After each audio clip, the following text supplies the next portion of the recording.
Matthew Heimbach, the leader of the White Student Union at Towson University, headed to Washington, D.C. to launch a counter-protest against people who are protesting for May Day in terms of labor rights and things like that. He brought Confederate flags and other right-wingers and racists. And of course, conflict ensued. There's videos going around, but what I want to get to, not just the yelling back and forth, it's what happened to him, which is unfortunate, but it's funny. Let's read a quote that he gave to CNN. He says, "We were here to protest communism and to stand up for the blue-collar working class. And then I got urine thrown on me." So it shows really how tolerant these people are. So bags of urine were thrown around. There were also poles of some kind thrown around. That's obviously unfortunate. But it's even more unfortunate. Who brings a bag of urine? Totally. Like, How do you? at some point, I'm gonna chuck it. Don't pee in the toilet. We're going to the march tomorrow. Just chugging water beforehand. You fucking idiot. There's no way bringing a bag of urine doesn't at some point backfire on you. Oh yeah, I mean, bump into somebody. I mean, yeah, 2 out of 3 bags of urine burst in the backpack. Okay, let's just be honest. Forget bursting. You know there's no way that a guy can urinate directly into a bag.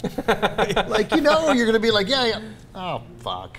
Yeah. Now, look, this Heimbach maneuver kid, we don't like him. He's White Student Union. He's an idiot. The commander. Oh, right. He likes to call himself the commander. Commander Heimbach. Yeah. That doesn't sound scary at all. Of the Night's Watch. Yeah. But don't throw urine on him.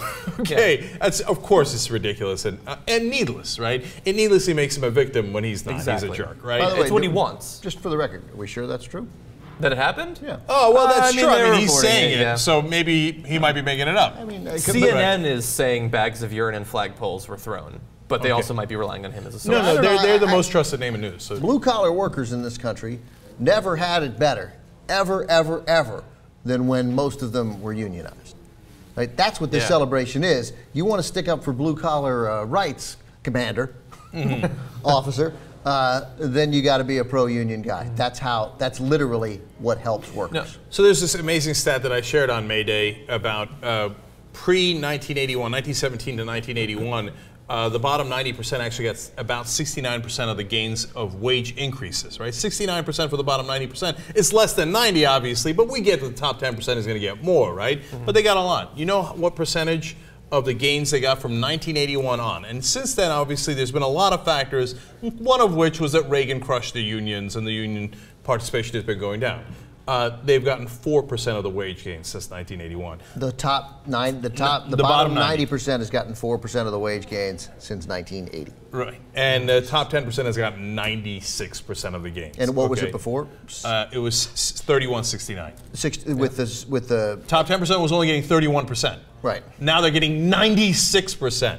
Okay, so this idiot thinks he's for blue-collar workers because he's going to be against the communist unions. You don't know what you're talking about. But of course, you start a White Student Union, you're an idiot. Publicity. Yeah, and the thing that bothers me about, among other things, it's wrong, yada, yada. And the other thing is, if you throw the urine bag or poles at him or whatever, he gets to do the one thing that he most wants to do, which is become a victim. And because these guys, it's all about projection. You know how they're like, oh, the left with their victimology, and they all want to be victims. Bullshit.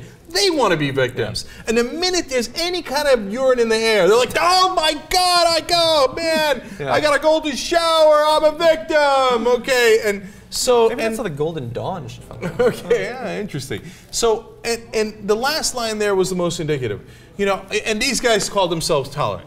Now get a load of this guy who has a Confederate flag, White Student Union, etc. His whole thing is, I don't want to be tolerant towards gays, blacks, minorities, etc. Right? Please, his name's Commander Heimbach. You got to include the Jews. Oh, and the Jews, of course, right? I don't know if he mentions it, but it's taken as a given. He thinks it. Yeah. Okay. And then he's like, and you know, they won't be tolerant of my stated literal intolerance. Okay. And then he gets to call himself a victim. Right, by the way, last thing on Heimbach. Okay. Yeah. If you're gonna throw anything at him, throw condoms. Okay. Just like, you know why? Like, hey, here's something you'll never use. Okay. Like, hey, how many girls you got in the White Student Union? Oh, right, none. Loser. Yeah. You see what I'm saying? Because mainly ignore him and then mock him for never getting laid. Okay, I'm giving it real. I'm giving you real advice on how to actually hurt the guy. Okay, psychologically. You know, if you care to. I mean, you shouldn't waste your time on it. You know what makes it hard to get laid? What? Reeking of urine.